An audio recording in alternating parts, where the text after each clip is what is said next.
To go deep in a shallow world, a Shanzhai lyric, hosted jointly by the Department of Architecture, MIT NOMAS, and Placemat. I'm Haris Chowdhury, an MArch in this department, here representing NOMAS, the National Organization of Minority Architecture Students at MIT, and Placemat. I'll begin with a land acknowledgement. MIT NOMAS acknowledges that the land we gather on today is the traditional and unceded territory of the Wampanoag people.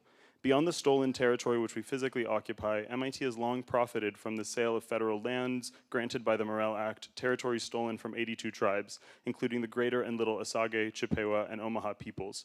We recognize that the colonization of this land and the genocide of its original inhabitants was a violent and ongoing process that continues to this day through systems of racism, capitalism, and imperialism.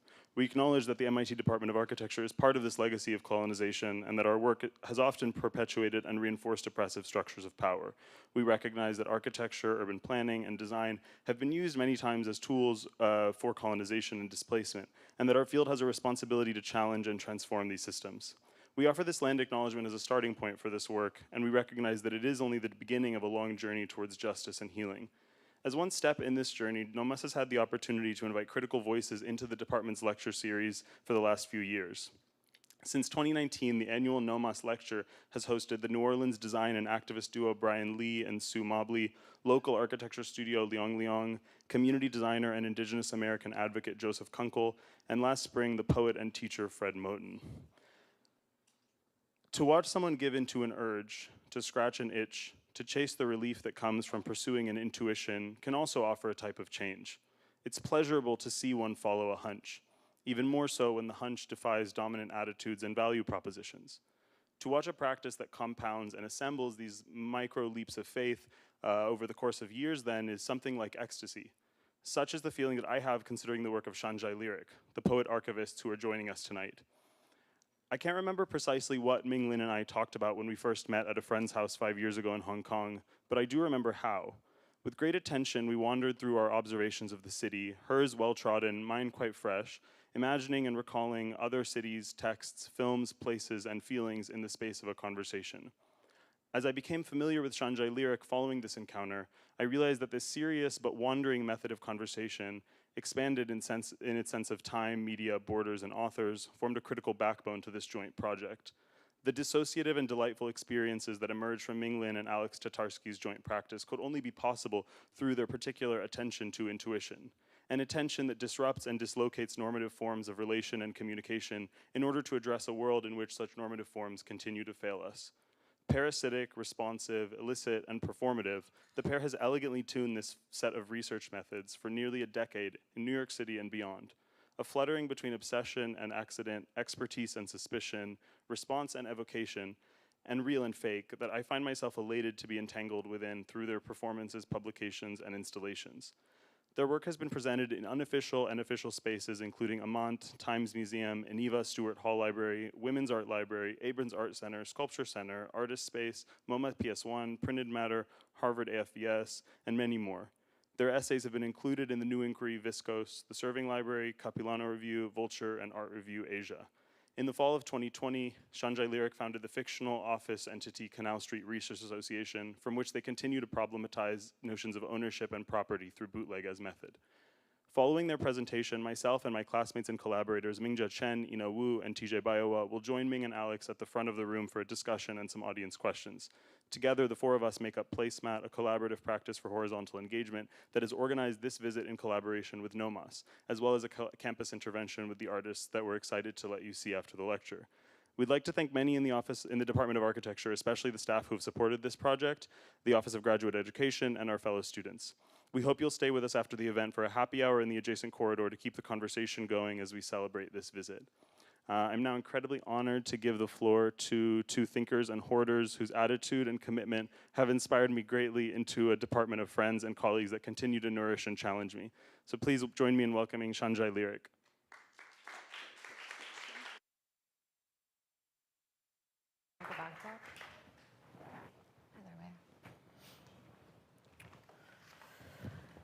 Thank you so much for that really lovely introduction and for having us. We're going to start by reading a poem. So just give us a second to get out our poem and we'll get started.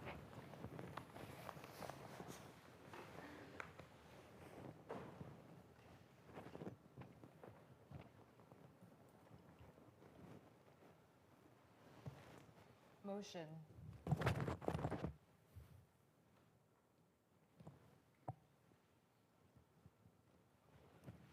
I feel love forever. Movement, movement, movement, movement, movement. Forever, forever, forever, forever, forever, whatever. I'm so tired of love.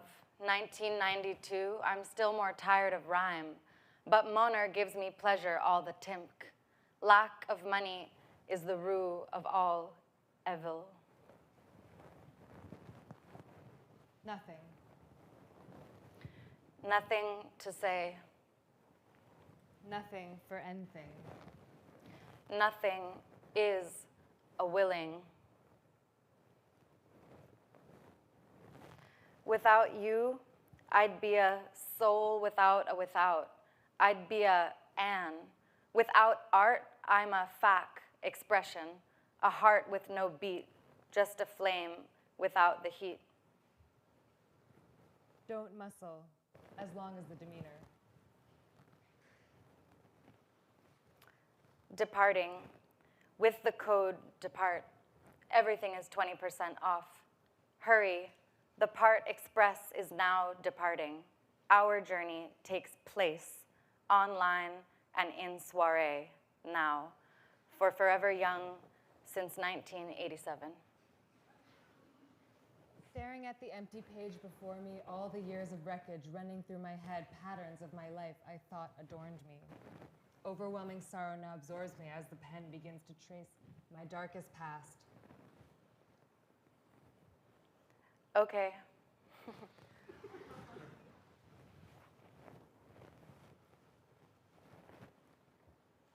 Long. Bad influence. What does this mean? We all desire happiness. New products on the market in winter. The explosion, the distribution, and promotion, the tilarg daranatiog. Ndobu about you. Dolce and bananas.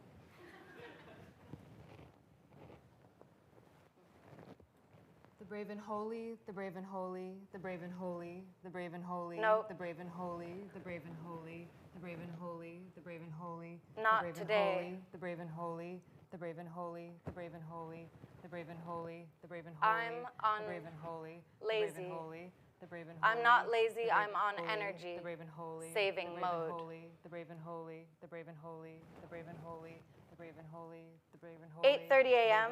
What time do you get up for work every day? He flung him Selly, horse and rod. Let he house with my boy, fried. 18 o'clock p.m. Some 25, he flung himself upon his horse. Florida, whatever you can through it. The brave and holy, the brave and holy.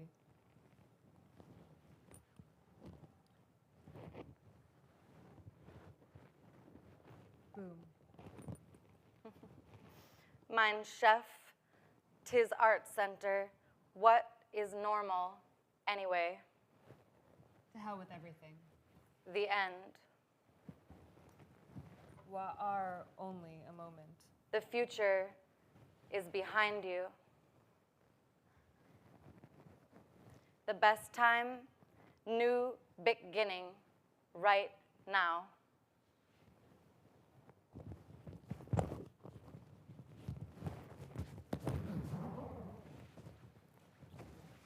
Everything is going to be great. School, ruined honesty. Wish I could copy and paste myself into my bed.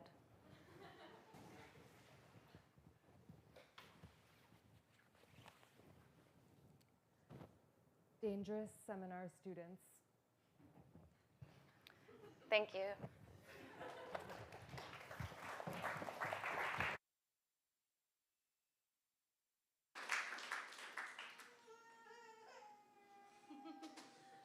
Babies like poems, but they don't like lectures. So what you just heard was a poem that we composed earlier this year entirely from found t-shirt text. It's a phenomenon that we call Shanzhai lyrics. Shanzhai is the Chinese word for copy or counterfeit. And we really love this word, Shanzhai, because unlike bootleg or knockoff, which suggests something subpar, derivative, illegitimate, Shanzhai retains the liberatory possibilities of its etymological and geographic origin story. Shanzhai translates literally to mountain hamlet in reference to the Song Dynasty story, The Water Margin, also known as Outlaws of the Swamp, in which a group of bandits, much like Robin Hood and his merry men, abscond with goods stolen from the empire in order to redistribute them among those living on the margins. They are protected from government interference by a mountain hamlet. Shanzhai is both a sanctuary and a stronghold. I'm Ming, and this is Alex. And for the past 7 years, we've devoted ourselves to studying and archiving what we call Shanzhai lyrics, the non-standard writing often found on t-shirts made in China and worn across the globe, which we consider to be some of the most interesting experimental writing created today, an absurdist commentary of unspooling across bodies. We began our research in 2015 in a small migrant worker village on the outskirts of Beijing, where we were commuting daily to a now defunct women's clothing market called Zoo Market. There we studied the ebbs and flows of fast fashion and the mutating hybrid languages of consumerism. During our visits, we began transcribing the crowded fragments of t-shirt texts which, born of and onto fabrics of fast fashion, make fleeting statements before ending up in a landfill or incinerator. Our ongoing attempts to archive these innumerable items is, of course, a ridiculous and doomed undertaking that brings about disorienting collisions of tempos. The slowness and anachronism of the archive is twisted by the warp speed of fashion production, the World Wide Web, development, and the speed with which catastrophe alters landscapes in the form of fires, floods, pandemic. So against this ongoing backdrop of despair, we find that Shanzhai lyrics can be a kind of exercise in enchantment, a sort of re-enchanting the world, to borrow a phrase well known from Silvia Federici, that is, trying to actively chant a different world into being. A counterfeit laughs in the face of branding, and it kind of invites us to laugh along with it, misspelling as a spell. The counterfeit object is perhaps the clearest emblem of the destructive, wasteful speed of fashion production and so much production, built on stoking, but then never quite satisfying the consumptive desire so that one keeps purchasing. And yet the counterfeit also offers us an experience of estrangement, costuming itself in the garb of the original so as to bring attention to the artifice at the heart of the whole endeavor, the slippage between copy and copied, the fakery of the concept of one single rightful owner. The experience of alienation brought on by the poetry of the bootleg sharpens our attention to the violent lies of branding. After all, a brand, in its original meaning and usage, is a mark made by hot iron in order to assert possession or to designate disgrace, by burning a symbol of ownership into the flesh. Shanzhai lyrics then bend and break brands, pointing both to their violence and to their utter absurdity. We consider our growing collection of Shanzhai lyrics to be a roving archive that we celebrate and circulate in both official and unofficial contexts that include closets, community centers, museums, libraries, and now revolving doors. We celebrate the possibilities of collective authorship and attempt to activate the archive through group poetry readings, publications. This is a zine that we printed on tattoo paper, which readers could then cut up and redistribute on their own bodies and on various surfaces. And we often activate the archive through installation. In conceiving these environments, our inspiration comes from the places that text and textile usually appears: retail spaces and runways, laundry lines, which extend the private domestic sphere out onto the public space between buildings, billboards, and graffitied walls, and heaps, which we have found to be some of the most enticing option. A heap asked to be dug through. Shanzhai text is imprinted upon Shanzhai textile as a kind of accumulation of traces in which the fashion product is commenting upon the conditions of its own creation. and thus often allowing for a moment of reflection as all of these colliding elements rise to the surface. Design instructions at times are themselves the adornment, as when a t-shirt simply says Helvetica or sample text or logo heard. Logos become symbols that mock the hyperbole of branding. Language is transformed into an unspooling pattern. Hat style. Today, you use today to refer to the day on which speaking or writhing to, you can refer to the present with me. Sailing adventure. Everything happens to me. Everything happens to me. Everything happens to me. Lines. Dix yet vijif igdils. Paunians onmanson 20,000 hilo pistol pizau taubabs enil toflargy David Sue nib dis dear titsipobum or old BF Diolex in 67 Conninx Oardal wens dis look oatkas the longuser monophisden the first cipher USA. In its unbridled alteration of words and insertion of nonsense into the language of marketing and nationhood, Shanzhai text, while undeniably a for-profit enterprise, produces a set of alternative values. Shanzhai lyrics bend the language of dominant ideologies and modes of perception so as to demonstrate both the appeal and the contradictions of capitalist production, as everything comes crashing down in the markets and in the language used to describe them. Through the counterfeit, conditions that seem impervious reveal themselves upon closer inspection to be unraveling and to in fact rely upon this ongoing unraveling. The moment when threads start to come apart at the seams is when it begins to feel possible to tug at them and hurry up the end of everything. Broken language alludes to broken conditions.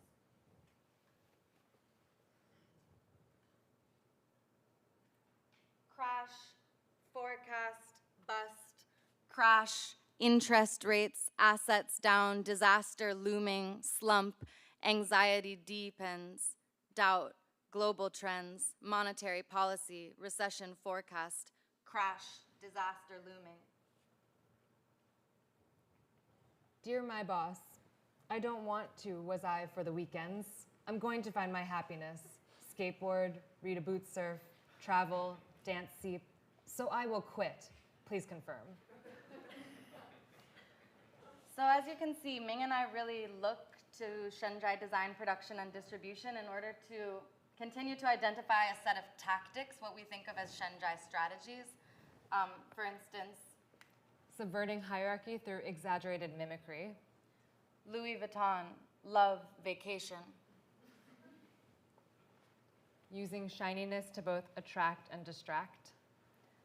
Fashion stole my smile. An emptiness that leaves space for collective imaginings. Anything. The poetic juxtaposition of distinct aesthetic registers. You are my super new, a fashion is Mickey Mouse. Though it always endures, though the goodness of life seems at times to suffer setbacks, it always endures. Mini, come, Dolce, and Gabbana, it always endures. For in the darkest moment. And a devoted irreverence distilled from the cast-offs of consumer culture. World, my clothes are smiling face, PDF.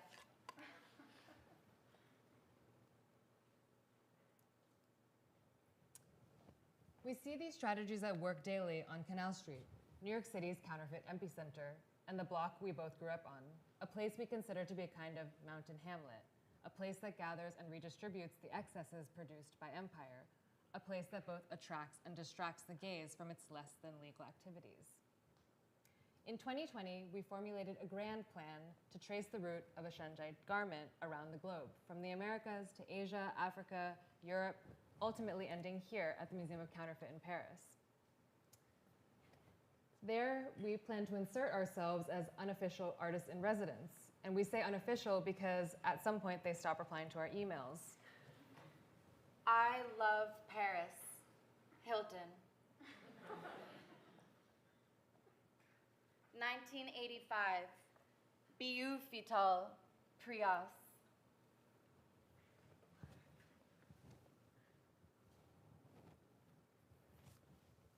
Not from Paris, madam.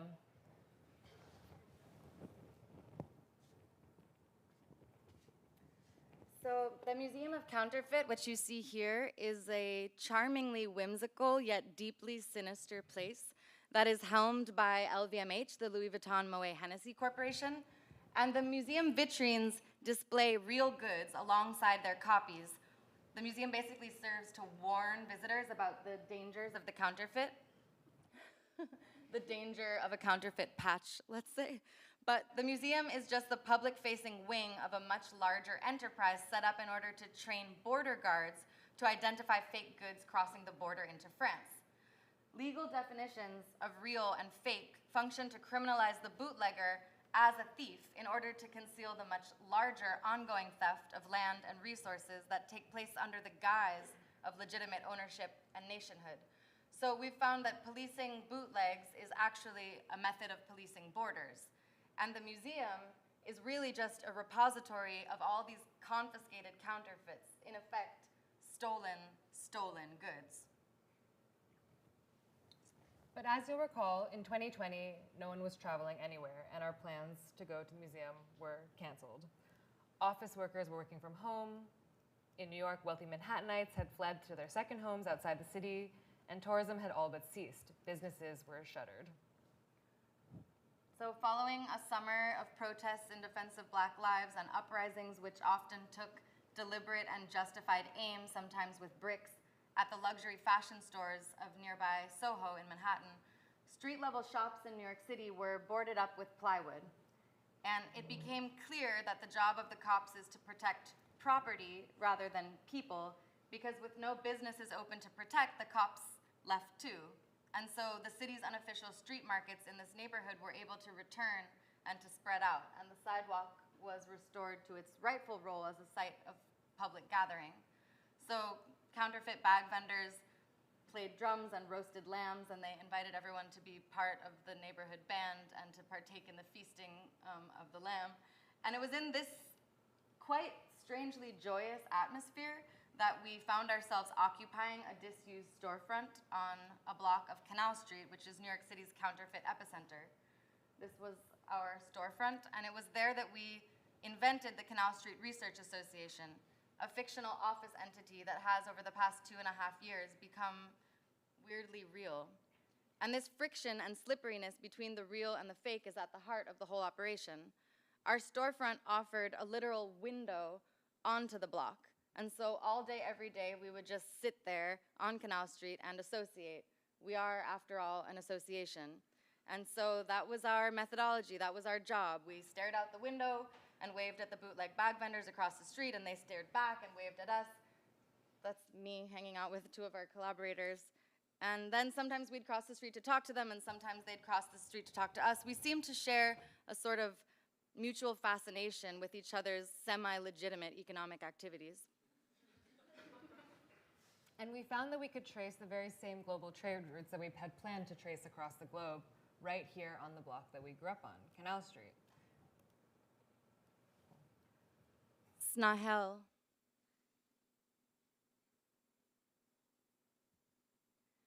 Chanel.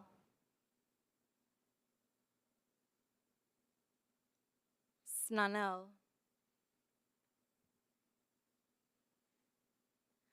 Canal. Our logo was designed by the artist Bing Lee, best known for the iconic mosaic he made at the Canal Street subway station. This mosaic is titled Empress Voyage 2/27/1784, named for the first ship to bring merchandise from China to New York City. For the logo of our new association, Bing created an empty vessel walking down the street, going forwards or back, depending on which way you're looking. And it was at Bing's suggestion that we created a timeline that stretched around the perimeter of the storefront, made up of photos that we had taken of every property on Canal Street. Here, visitors were invited to inscribe their own memories, knowledge, and wishes for the block directly onto the wall. And this was the primary way that we collected information about the many buried and nearly forgotten histories of Canal Street.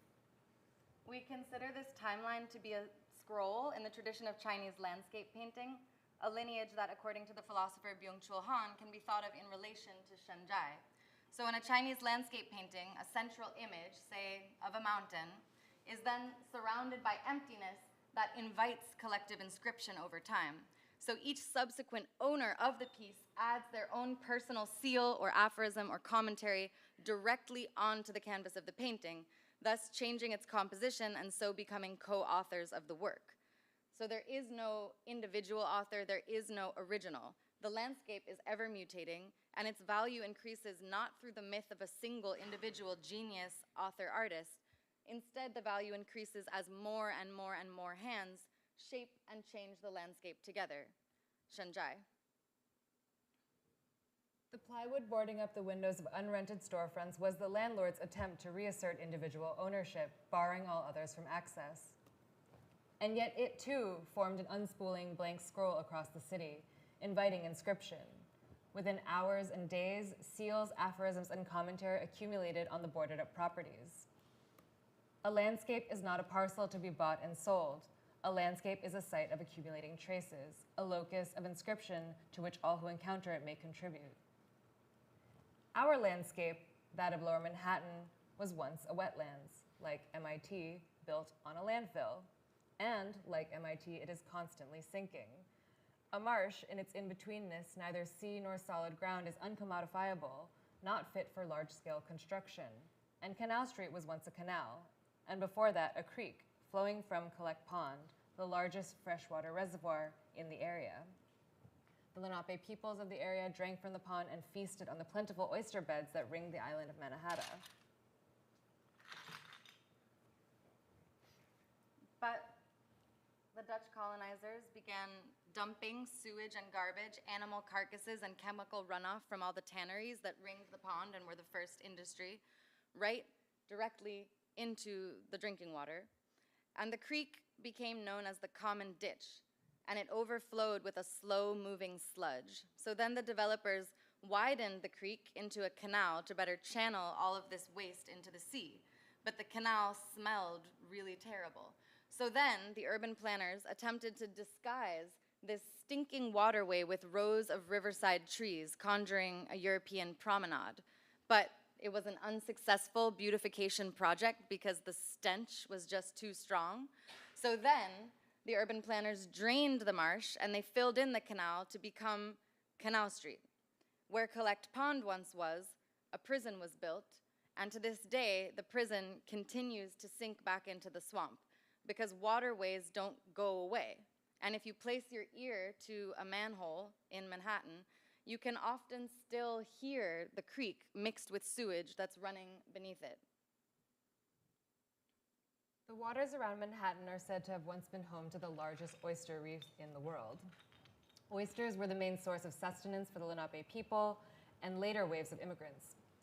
Vital to the local ecosystem, a single oyster filters 30 to 50 gallons of water daily. Sensitive yet gritty soles, an oyster's hard exterior protects a vulnerable and soft interior. The oyster's response to a foreign intruder is to transform it over time into a pearl. And the very first unofficial Canal Street markets were oyster carts. Oysters could be so cheaply shucked and devoured that they garnered an all-you-can-eat special for 6 cents called the Canal Street Plan. These unregulated street carts provided some of the only reliable income streams for the communities who ran the thriving oyster industry, mostly immigrants and African Americans. Street markets can be a great equalizer. They're a way for anyone who can't own or rent property to still be able to start a business. But considered a scourge by city officials, street vending became heavily policed and finally outlawed as early as the 1930s. And we really trace a direct line to that moment because it enabled a system of racist and violent control over Black Americans, the working poor, and undocumented immigrant vendor communities that continue on Canal Street to this day, where we witness near weekly police raids on the vendors. mostly from East Asia and West Africa, as part of this same ongoing scheme to attempt to beautify Canal Street, this continued attempt to cover up waste and overflow and the stench of capitalism and colonial violence. So as artists, we are very aware that we are in fact a deliberate part of this beautification scheme. You could kind of say that we are the trees planted along the canal in order to attempt to disguise the stench of capitalism and the history of displacement. And so it's our job to fill all these empty, neglected storefronts with shiny art. And yet, art can also be a mode of subversion on Canal Street. Art is a way of survival. For instance, street vendors can evade the laws that require permitting if what they sell is considered art, because then it's covered under freedom of expression. This is Leo Liu, one of the last remaining caricature artists on Canal Street, who sets up in front of the so-called goth McDonald's, once home to a beloved strip club named Diamond Lil's. The contraption where Leo sets up his portrait station doubles as a swift hiding spot for bootleg bags, which he can quickly whisk out of view in case of a raid. The block has many of these spatial maneuvers built into it. The storefronts contain different sections and alcoves leading further and further back, and a web of elaborate tunnels beneath the block known as the canal catacombs. For years, a commonly and tacitly sanctioned setup was souvenir shop up front and counterfeit warehousing further back down below. Landlords didn't care what happened as long as they were making the rent. But LVMH and other luxury brands pressured the city to punish the sale of bootlegs, and in 2008, under Mayor Bloomberg, landlords became liable for any illicit activities conducted on their properties. Thus, landlords forbade the sale of counterfeits on their properties and promptly evicted all the tenants. And now, no longer able to pay such high Manhattan rents, the block is empty. And no industry has emerged to fill this void because the rent is so high. And since this 2008 bust, well, we realized that we were able to inhabit Canal Street largely because landlords couldn't find anyone else to rent to. They attempted a rebrand called the Canal District. And within this scheme, we're well aware of our position as artist advertisers. It's our job to make the place look high-end and fancy until they attract a longer-term, higher-paying tenant. And once they find the tenant that they prefer, they'll promptly kick out us, the artists. So in this, we stand in actually a very long line of artists evicted from their live workspaces on Canal Street, and whose work attempts to find some kind of generative potential in this disruption. So for instance, in 1968, Jack Smith, the avant-garde film and theater maestro, was living in a loft just around the corner from our storefront at his home and studio, which he gloriously named the Plaster Foundation of Atlantis. And he often crafted elaborate sets out of Canal Street detritus, including lots of items that were probably thrown out by other artists in the area. Unable to pay his rent, which was $150 a month at the time, and which Smith called a fruitless, enslaving enterprise, he became obsessed with what he called the rented world. Manhattan was the rented island, and he was convinced that landlordism was the real heart of every single play. So evicted in 1971, he relocates to a new studio, which happened to be just around the other corner from our storefront, and he began production on what is now known only through filmed rehearsal fragments as Hamlet in the Rented World, or Hamlet and the 1001 psychological Jingolianisms of prehistoric landlordism of Rima Poo. So in Jack Smith's surreal underwater adaptation, Hamlet is an art student, Ophelia is a drag queen, and the royal family are, of course, landlords, the, in his words, central social evil of our time. As you might recall, Hamlet ends with the entire royal family sprawled dead on the floor, stabbed by their own poisoned swords and drinking from their own poisoned goblets. Cult status is constant. Do that. Well, he's the future king. Kimba the White Lion. Nation building and empire.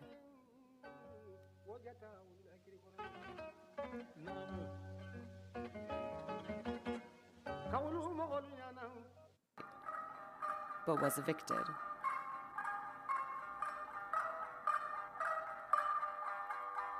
But how would I pay the rent?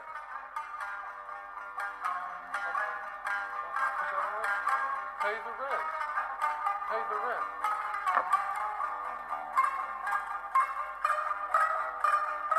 But how would I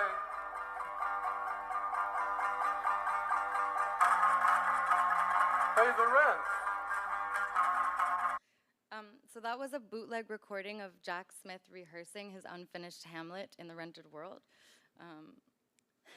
For Smith, this struggle against the landlord was actually written into the original Hamlet. After all, Shakespeare's Globe Theatre had itself stood upon leased land and was always at risk of eviction from the court. Hamlet is also itself an assemblage of many earlier plays, so it's essentially a kind of bootleg tape or remix, another great Canal Street industry. And so Hamlet, for us, destabilizes a kind of simplistic binary that could be set up between the individualistic West and the collectivist East.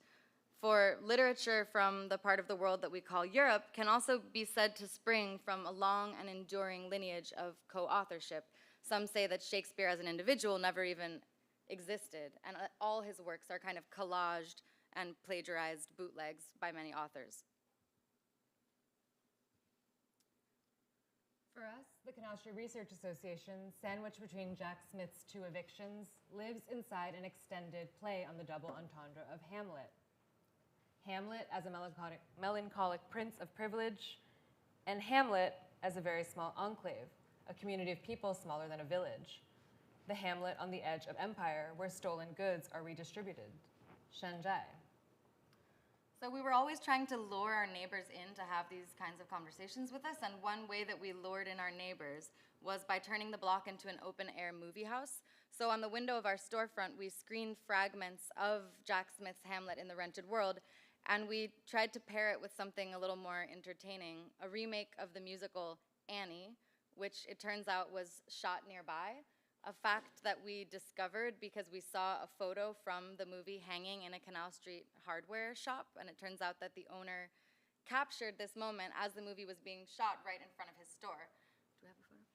So in this photo, you basically see Jamie Foxx's stunt double in a scene kind of protecting little orphan Annie from an oncoming crash. And we became obsessed with this situation because what it was a photo of a stunt double in a remake of a movie, also kind of about an evil landlord daddy figure in the character of Daddy Warbucks. So it actually really seemed to prove Jack Smith's whole theory that landlordism is at the heart of every play. And our own landlord daddy at this point, a person named Jack LaBaz, complained that our movie posters were unbelievably unprofessional, especially the blue tape that was taping them up to the window. Blue tape should never be visible in a window display, he said. Except, of course, that we had taken both the brown construction paper and the blue tape from Jack's own window display, the paper and tape that he used to conceal his empty storefront. So it seemed like what he actually didn't like in our aesthetics was the materials of his own waste and fear and neglect being brought to his attention and to the attention of potential renters. That is, the reappropriation of these trash materials was functioning as a strategy of estrangement to make the gaze notice that which it glosses over simply by making it a little strange. The history of Soho has long been a doomed love affair between artist and developer, encapsulated by the 90s flick Ghost, which takes place in a renovated Soho artist loft right around the corner from Jack Smith's unrenovated artist loft, just 1 year after he passed away from AIDS-related pneumonia.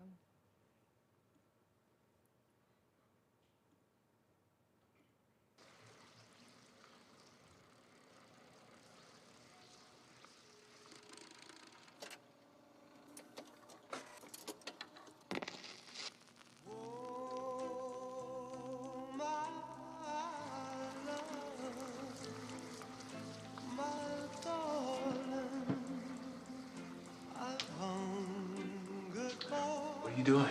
I couldn't sleep. Oh, yeah. You must have passed out. What time is it? 2 a.m.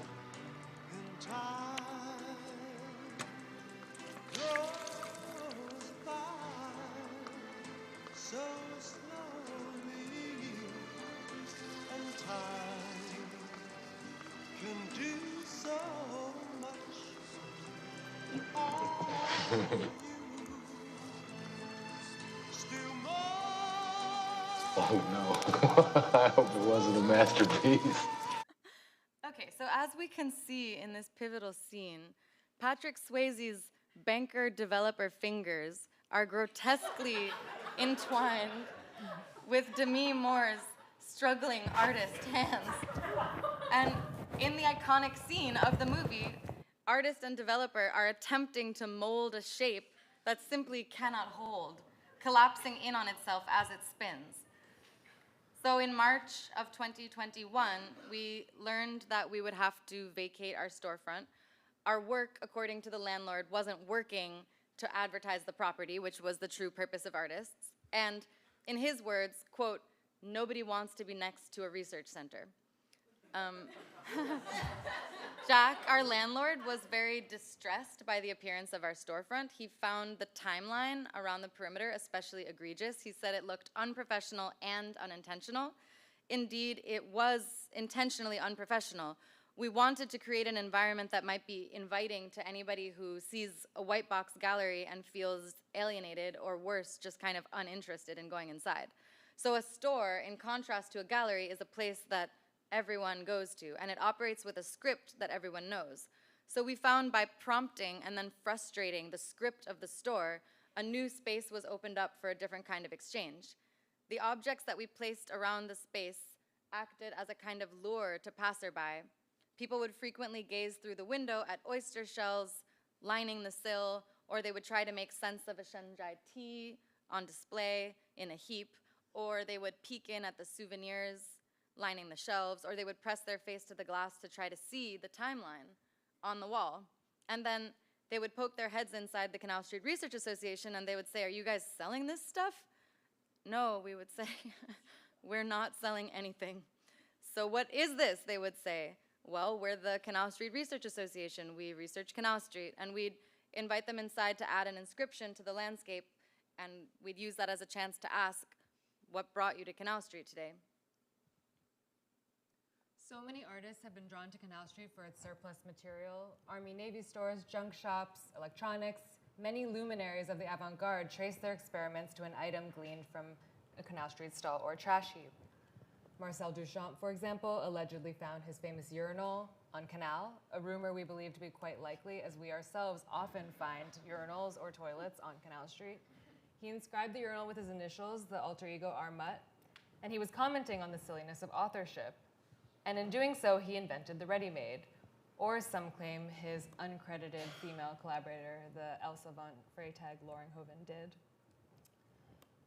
The artist Lee Lozano famously called Canal Street the asshole of NY, a site that perpetually processes and expels the beloved waste of the world. This is Canal Rubber, the last remaining rubber shop, where the artist Yoko Onoe sat on its steps unspooling Canal Street sweaters knit with the American flag back into their raw material form. And this is Canal Plastics, the last remaining plastic store on the block, where the artist David Hammonds allegedly purchased the molds he used to make the perfectly spherical snowballs that he sold at his Blizzard Ball sale. This is our bootleg Hammonds recreated on a carpet sold to us by John, the carpet seller, who sells his rugs to the many Sufi Muslim vendors that work on the block. And this is Café Touba, a sacred Senegalese spiced coffee drink popularized by the Sheikh Amadou Bamba, a spiritual leader and pacifist who led the French resistance against French colonial rule.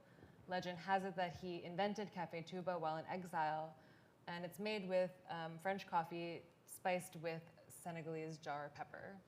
On Canal Street, small cups of Café Touba are often sold from a hot thermos, alongside unauthorized Chanel and Louis Vuitton. And both of these gestures could be considered everyday acts of resistance to empire, daily disruptions to the dominant pathways of distribution and profit. The bags are for money, Hadim says, one of our collaborators, but the coffee is for God. And a lot of the vendors on the block will speak to this contradiction of needing to make a living by doing things that go against your spiritual and artistic values. Money has no smell, they might say, a phrase that was first uttered by a Roman emperor who imposed a tax on his citizens' urine. So when the emperor's son expressed dismay that the family riches all came from such an unsavory source, the emperor held a gold coin beneath his son's nose. "What does this smell like?" he asked. "Nothing," his son replied. "Exactly. Money has no smell." So the glint of gold often conceals the stench of its origins, and savvy developers employ art to disguise the violence that their development projects enact. Savvy artists accept these funds of dubious origin, often in order to make work that opposes the values of those same funding streams and systems. Around the rim of the classic New York coffee cup snakes a pattern called the Greek key, or meander, so named for the Menderes River in Asia Minor. Meandering is our method. In moving against the city's grid, we try to uncover and follow the winding waterways beneath it, the concealed and stinking pathways of currents and currencies where funding streams for development so often flow together with funding for the arts. When invited to do a show at a major arts institution, we added a new item to the menu at the museum cafe. We bootlegged the classic New York coffee cup, replacing the "we are happy to serve you" with "pecunia non olet," money has no smell. We reproduced the cup at 4 ounces instead of the typical 8 ounce, just the right size for drinking cafe tuba.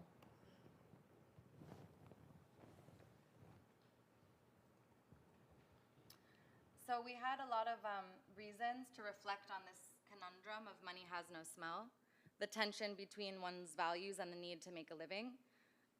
Jack, our landlord, kicked us out. This shirt has a secret. It functions to help you conceal your true feelings. And so we just continued to sort of meander around the block. And on our meanders, a major corporation reached out to us to design a neighborhood guide to cute local bars and boutiques for the guests of a luxury hotel that they were opening nearby as part of their ongoing rebranding of Canal. So we tried to make them a guide, but we focused instead on the former marshlands, the sinking prison, the history of bootleg raids, and we promptly got fired from the job. We did, however, in probably our greatest coup ever, managed to scare them into paying us a substantial kill fee, which we then used in order to rent out a loft in a former garment factory turned vacant office building at a rate 1/10 or more or less of the pre-COVID market value. So all of these office buildings in the area were completely empty, and we had just enough money from this kill fee to begin illegally living in this empty office. So there we began our second phase of research as an invented research association, from semi-legal storefront to semi-legal loft living. And our questions were informed in part by a work that the artist Lorenzo Bueno was storing in our living room. Here you see it cordoned off because we also had a side hustle renting out the loft to film sets. And this is Lorenzo's bootleg of the Holy City from Duccio's painting, Temptation of Christ on the Mount, in which Christ is tempted to collaborate with the devil by the promise of great riches, a scenario that most artists and architects can no doubt relate to.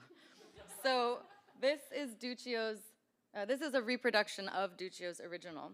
And we showed Lorenzo's architectural bootleg alongside our own bootleg of another work that extends across cityscapes, Roof Piece by Trisha Brown, in which dancers dressed in red create a dance that stretches across many rooftops. And this is our bootleg of this piece, which we restaged with the choreographer Lai Olsen as she moves slowly across the rooftop directly behind us. So what you're looking at is actually the view from the fire escape of the loft that we were illegally living in. And as you can see, part of what we found so beautiful about remounting, restaging, or bootlegging this earlier work is that it allows you to really reflect on the changing landscape, because you can see there on the building opposite the traces of former buildings and the layers and residue and kind of like ghostly shapes of those buildings against the wall that were being chipped away as the building was renovated to become luxury condos. So where it's kind of silvery but it's becoming red, that's like watching also the choreography of the sort of ghosts of the previous buildings getting chipped away for this renovation. And you could also peek in and watch probably some of the wealthiest people in the world have dinner. So from here, we continue to develop our methods in bootlegging as a form of learning, copying things in order to better understand them. As we meandered along Canal Street and up the East River over to Queens, we ended up at the Flushing Creek, another soon-to-be luxury development. We were reminded of the 1931 Beaux-Arts Ball, where all of the male architects, as you can see here, came dressed up as the skyscrapers that they had designed. But there was one female architect at the ball, only one, Edna Cowan, who came dressed as a sink. Basin girl, with taps over her breasts and a sink over her womb, was bringing attention to the city as a body that leaks and oozes in spite of all those who try to curb and control the waters running around and through it. So on the banks of the Flushing Creek, we invited visitors to help us bootleg Basin Girl, honoring this steady seepage that often is what actually poses the biggest problem to the visions of architects and developers. New York City is a city of squares. Robert Moses, notorious city planner, prioritized the car in his vision, building highways that crisscross neighborhoods, often through and destroying disenfranchised communities. Despite these full-scale attempts to create order and efficiency and to maximize profit, unruly bits of land still jut out. Most recently, our research considers the triangle scrap as a means of refusing the grid.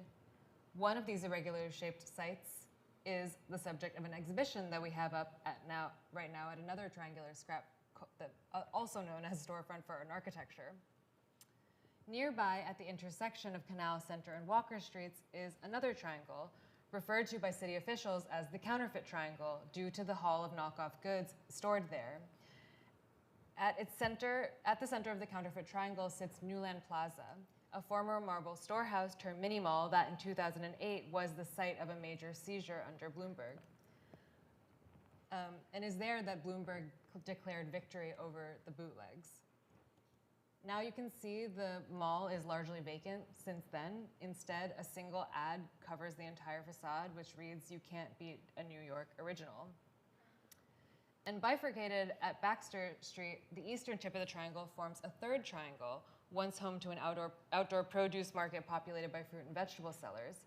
In 1988, the artist Ming Fei envisioned oversized fruit atop stone columns as a public artwork to honor the triangle vendors who used to gather there. Monumental fruit never came to fruition, and a decade later, the vendors were brutally chased off. The area is now populated with trees and a tourist kiosk, functionally deterring any form of trading, socializing, or resting. The word prism literally means column, coming from the ancient Greek word for to saw, allegedly coined by Euclid to describe a column with the sides sawed off. So layering these different triangles on Canal Street, which is our current obsession, we hope forms some kind of a prism that might elucidate a whole spectrum of phenomenon that often elude documentation entirely. The ongoing persecution of informal street markets, from the fruit and produce markets to the markets of bootleg luxury items, the displacement of local storefront business, and an ongoing approach to property that values the empty buildings more highly as ad space and as real estate holdings than as places that someone might actually live or do business or gather.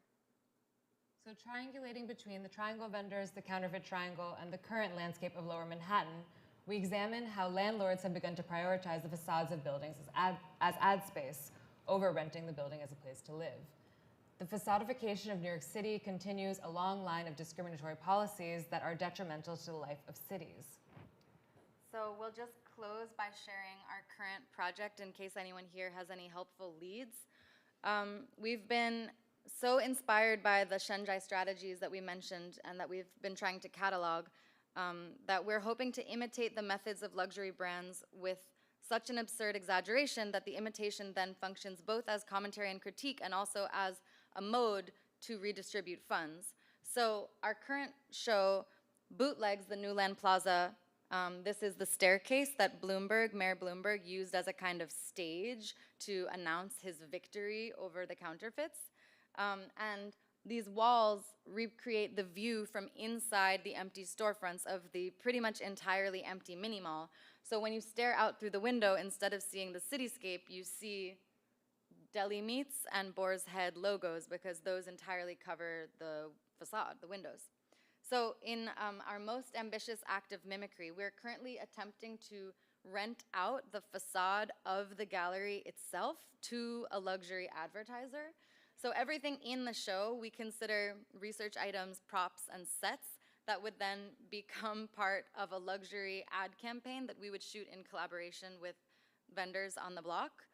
So the ad itself would make it totally unclear what are the real and what are the fake items. And if we are successful in convincing luxury brands to sort of rent, essentially, the front of the building, of the gallery from us, we'll then have sufficient funds to redistribute to the vendors themselves, who are abundantly aware of and often talk about their position as the real unpaid advertisers. They're the ones who are actually sharing the brands and the latest products to the people of the city. So that is our attempt to then channel the luxury money back to compensate those that the corporation so often steals from by calling them thieves. Hooray for the triangle, whose position allows us to see lots of things we couldn't see before and invites us to imagine different ways of inhabiting a city of squares. Thank you. I guess we'll move this out of the way. Okay. Thank you so much. And we're going to take a moment to move some of this installation to the side, and then we'll have a little discussion. And yeah, we'd love you to stick around and participate.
Thank you for that wonderful presentation. It's really exciting for me, it's really exciting to hear you present all of this work in this context, because I think most of my experience has been kind of coming in and out of some of these spaces as a visitor and not totally understanding the context, only through vignettes. Which I think is, that is kind of one of the things, I guess, that you speak to, is like the way that in these sort of flash moments of understanding, a kind of like connected larger narrative can be wound like between these different things. Yeah, I'm excited to hear what anyone here thinks, or what any of you guys are interested in talking more about. Maybe I can start by asking you.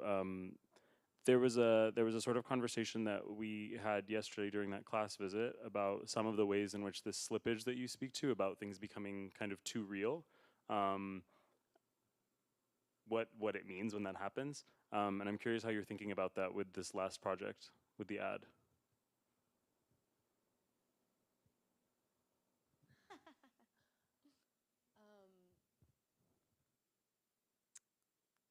Yeah, I guess in many ways, yeah, so this began as an unofficial operation, and as we mentioned, has become more and more real.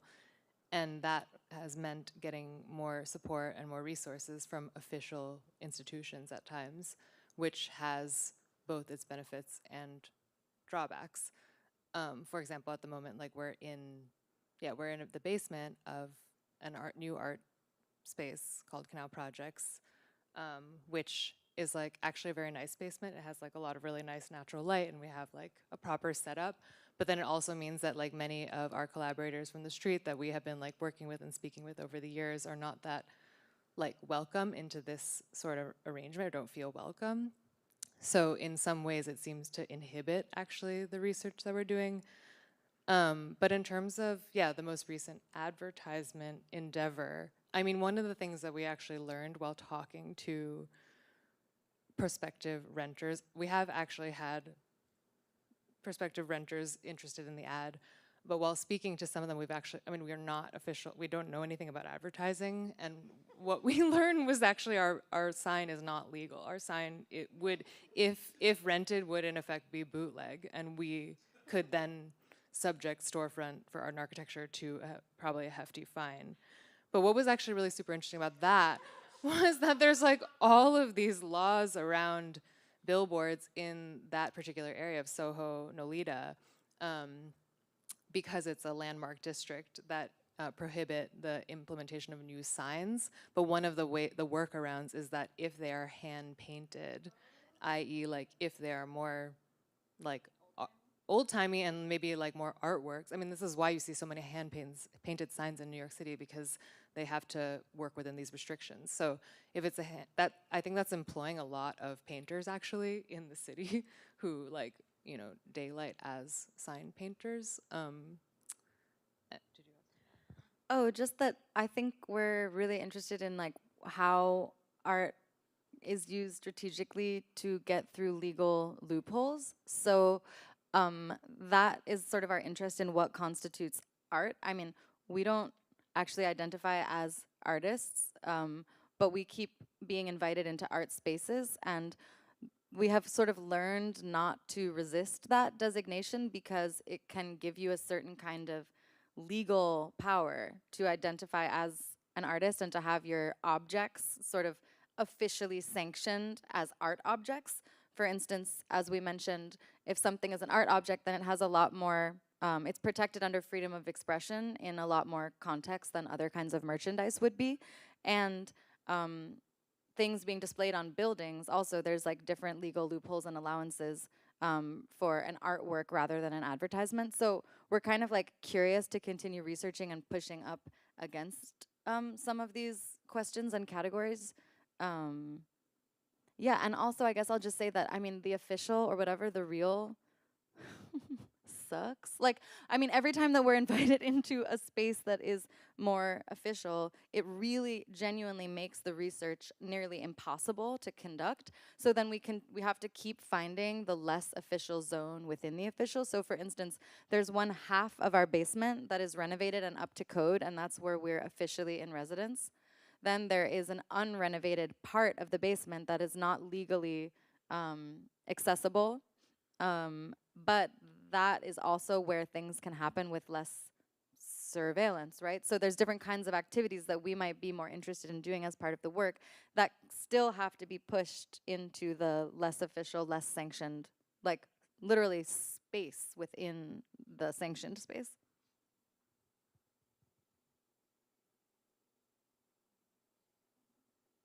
I mean, it's exciting, I think, also the kind of like the political implications of all of it.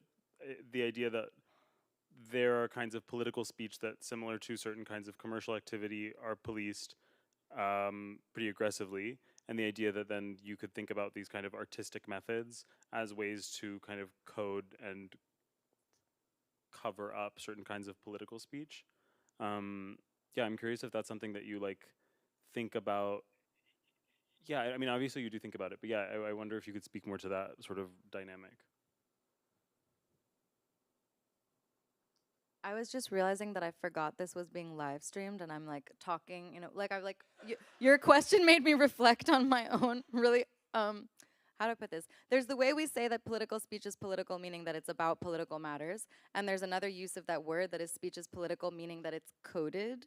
And that when you're being political, you're actually using language in order to maneuver a situation so as to accomplish what you need to accomplish without saying anything that incriminates you. And I've said like about 100 things that incriminate us over the past 2 hours. Because there's like a sense that I'm just speaking to the people in this room and that we can all share in a particular kind of discourse and a particular sort of coded language. And your question made me reflect on the fact that there's another audience that I cannot see and that I cannot assess that is perhaps viewing in a less embodied shared space way through the interwebs, and that language is it's hard to be political when you don't know your audience. Like that's what is making me reflect on that we speak in particular ways to particular listeners, right? And people that we're in dialogue and conversation with. And so for us, that's constantly shifting, but we try to be like hyper aware of that context and the way that we speak about certain things. We're grateful to all the institutions that support us. They really make our lives possible. Just like picking up on this idea of like coded language or how you speak to people, especially the publics that you don't get to see.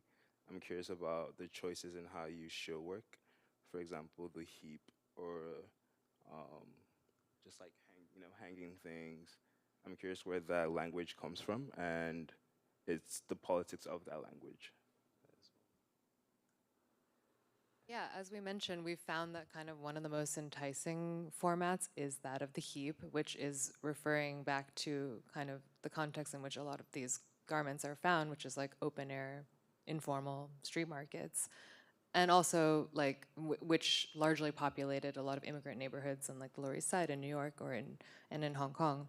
And yeah, we find that there's this kind of a joy and reverie in which people just like dive in, and you feel like this, I guess, like democracy of access, like you just like can like sort through things at your own pace or will. And I think that ties to an interest and like inquiry that we were pursuing with the storefront and thinking about how different spaces are more or less accessible. Like we really found that the storefront was like such a vital like format and architecture for engaging in conversation, because really like we had witnessed this strip of Canal Street that was turned into these like white walled galleries, really like not drawing in large numbers of people, like more people feeling really alienated and just being like, what's going on, and feeling like people from the neighborhood like ourselves, like not wanting to go into these spaces.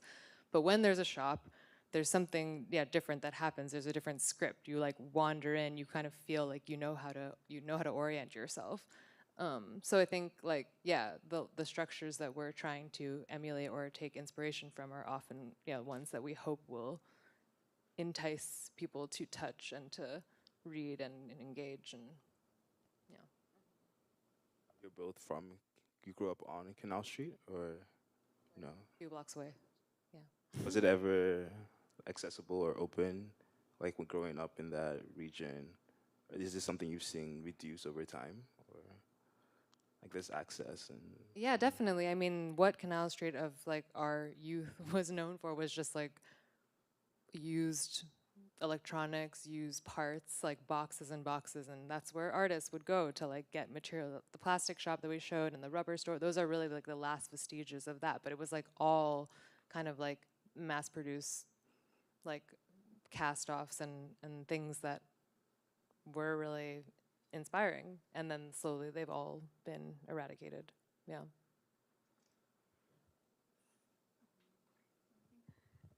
And also I think it was one of the last places where people from many different backgrounds, and specifically like class backgrounds, were engaged in the same kind of exchanges.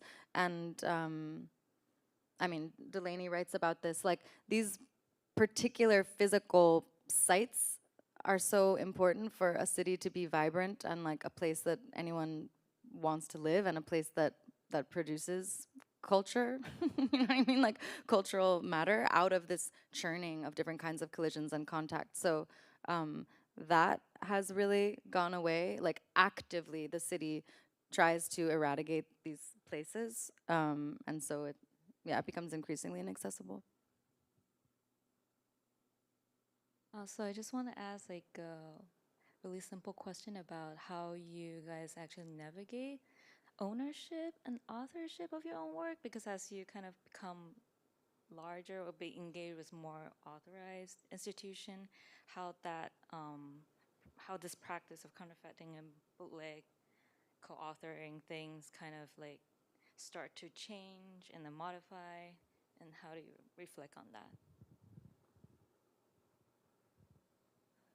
A really good question. I mean, I think one way that we've attempted to address that is like, as Alex mentioned, like we really don't consider ourselves artists. We like consider ourselves like custodians of this archive of poetry that has been written by like countless other anonymous poets.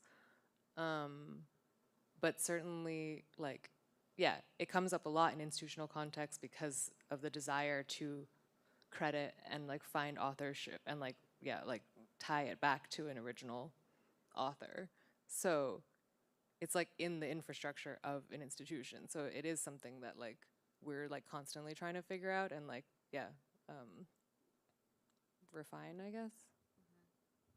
And certainly it becomes increasingly difficult if there's any substantial amount of resources involved to be distributed among the people who made the work, right? So, yeah, disappointingly and shockingly to us, we still don't make any money. But if we begin to monetize like the art product in such a way that we are profiting, then I think that question will have ethical ramifications as well. And it's a pretty sticky thing to sort through. So we're actively like thinking about that. But it is, yeah, it is hard to figure out what that would mean, especially when you're working with so many found materials. And it's really difficult to find and compensate folks that you kind of are in like an unsanctioned collaboration of sorts with. I was in Canal Street for my first time 3 weeks ago during spring break. My first encounter was one of the storefront is there's these fake Rolex watches, and there's a miniature cause sculpture right next to it, and it says "Feel It." And so I guess my question is, what kind of feeling, I guess, for your work at large, are you like expecting to provoke? And I guess also like, were you trying to also express the feeling of like having to constantly navigate through quasi-legal structures / institutions, and like whether you think about conveying that kind of feeling in your work as well?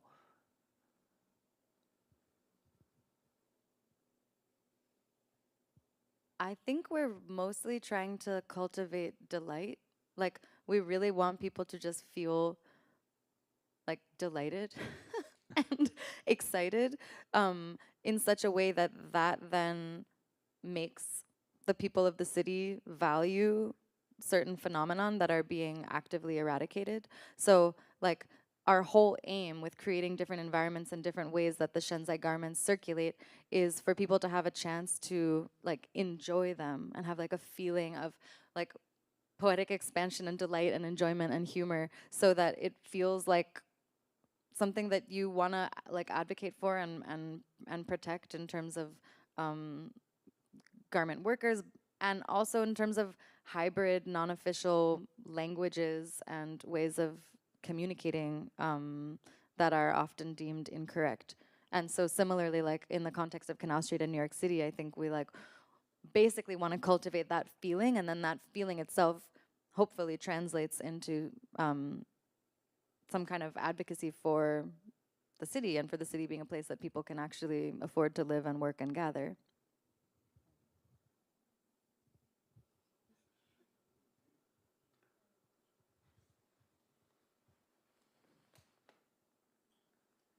Hi, thanks so much. That was a fun talk. I'm curious, maybe this is a question that goes back to both like the ideas of ownership, authorship, and realness, but I'm curious at what point the label of Shanzhai or bootleg, which I know you're not using together, but like either one, are not important anymore. Because I think that on one side, having the label helps remind of a legacy, or can like introduce that a legacy even exists from the things. But I also like wonder at what point something's just happening.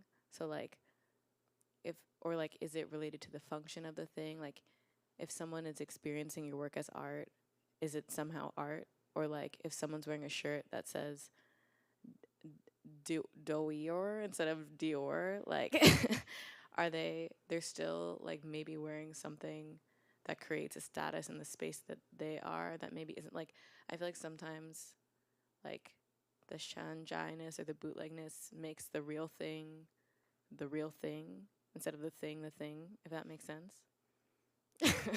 Thanks. Or curious what your thoughts are. Wait.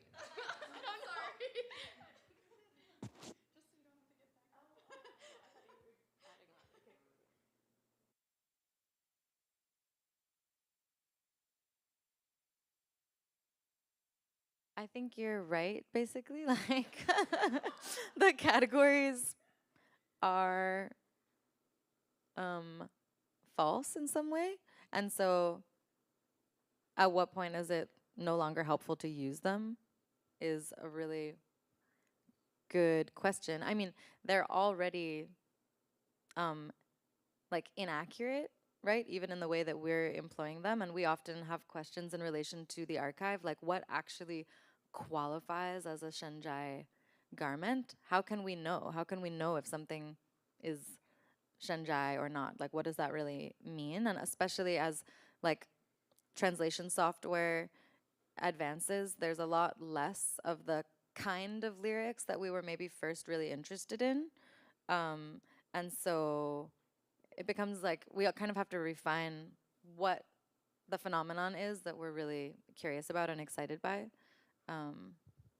Yeah, I think it's also related to that question of like what we witness like increasingly of like this like cannibalization of like a Shanzhai or like bootleg aesthetic by like luxury brands, and this kind of like ricocheting back and forth that, I mean, yeah, is like very infinite and has to, makes all these categories constantly shift.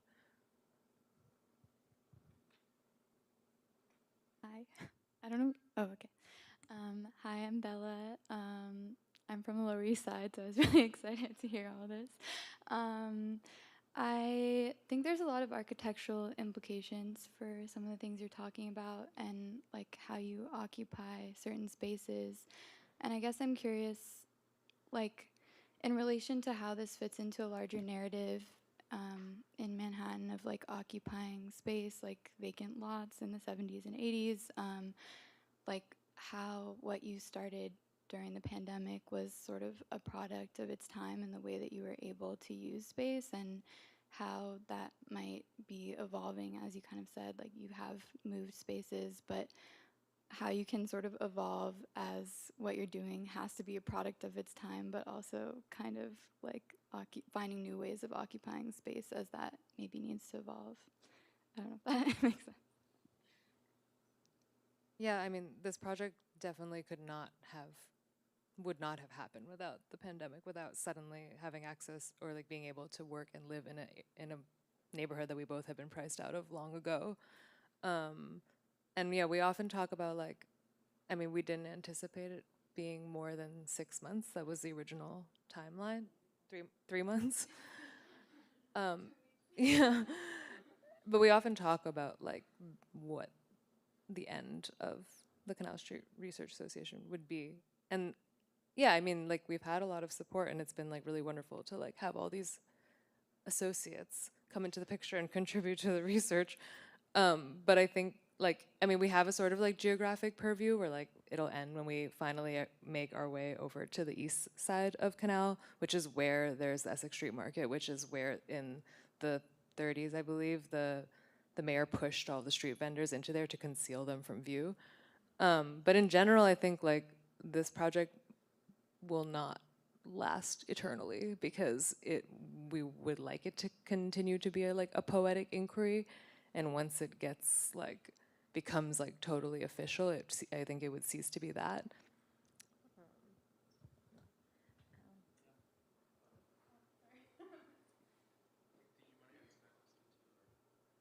Hi.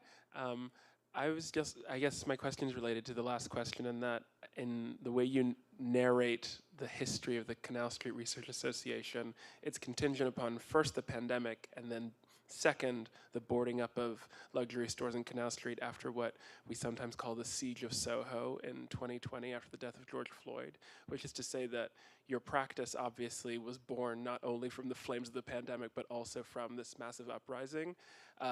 One response to that uprising by the state has been a continuation, and some might even say an intensification of the raids of street vendors on Canal Street as part of Eric Adams' tough on crime policy, and obviously that's part of a larger set of political machinations that have taken special aim on so-called lifestyle violations or small, more or less victimless crimes like the selling of bootlegs.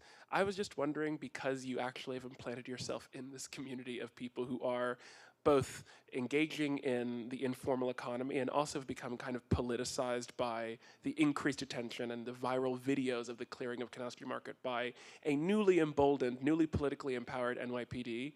Do you think that the bootleg sellers are actually part of an emergent political community, or do you think that there actually could be a way to, I don't want to say more directly politicize them, not that they need to be politicized, but do you think that there is a way to incorporate them into a larger political vision? Because it seems like what's happening to them is a microcosm of everything that's happening in New York.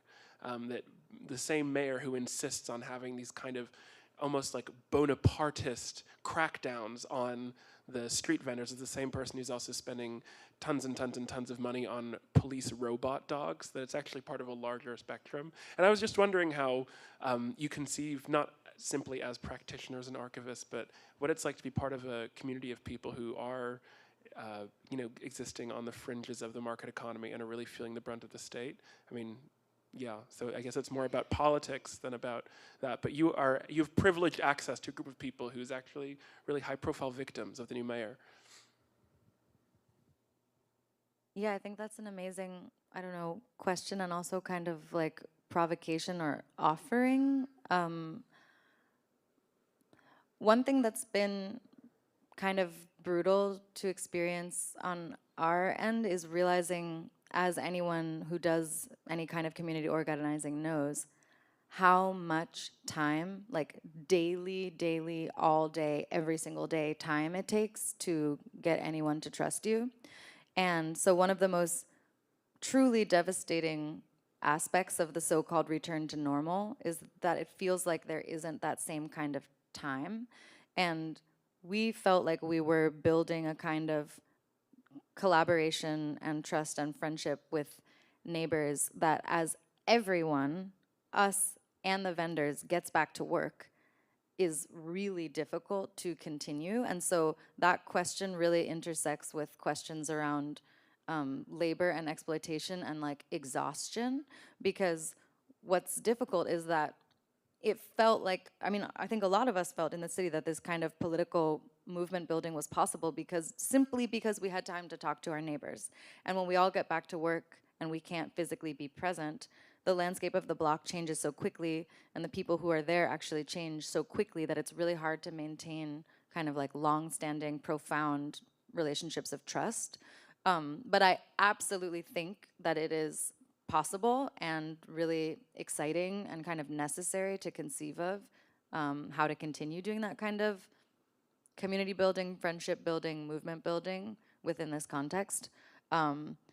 It's just, the vendors are businessmen. And so that's really like, that's their primary concern and reason for being there. And so that's like the main thing that interferes with any kind of attempt at like radical action on the block, is that they like any business owner in the neighborhood, first and foremost kind of wants to protect their business. And they right now speak of this relationship to the cops as a game. Like, we all play the game. They play their part, we play our part, We know when the raids are going to happen. The raids happen with this kind of regularity. The cops always come around Christmas time and do shopping for their children at our markets, right? But it's it's been hard to like conceive, I think, together of what the next step would look like, especially for a lot of people who are undocumented and can't speak openly about what they're involved in. But like, yes.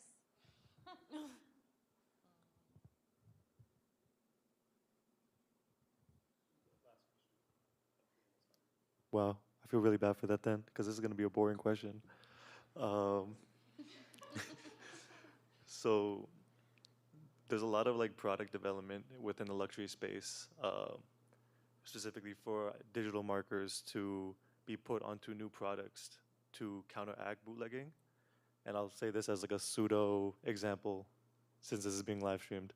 But like, for example, Rolex is like planning on putting, or allegedly, like digital identifiers on their new watches, which are now going to be priced up higher than the old watches in order to get against the bootleg ones. And all that would be sort of linked through like blockchain so that it couldn't be sort of mutated or like mixed in with different shifts of culture, as like what happens with like most physical products.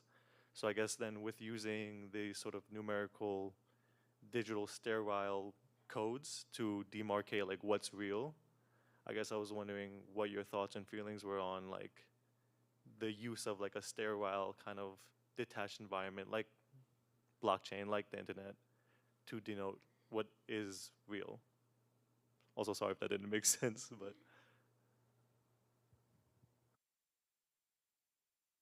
Well, I have a lot of confidence that bootleggers will prevail.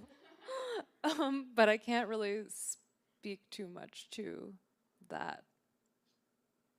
Yeah, that aspect of the technological innovation. Yeah. Do you have something to say about that? No, we don't know anything about that, but but I will say that like the question maybe points to the fact that like people know fakes are fake, or that no one is trying to prove the legitimacy of items on Canal Street. It's about a certain appearance or even like gesture towards the appearance of a luxury item, right? And so, of course, like the entities that are most married to the idea of legitimacy and of like proving legitimacy are the corporations, right? Yeah, like the, New York City like one of the motives for them to like have these raids and campaigns is because they claim that the city loses however many billions of dollars in tax revenue from the sale of counterfeit luxury goods. However, that's obviously not real. Like the people that are buying the fake goods are not the same people that would be buying the actual real goods. So evidently people are buying them for they're not concerned with the real and the fake.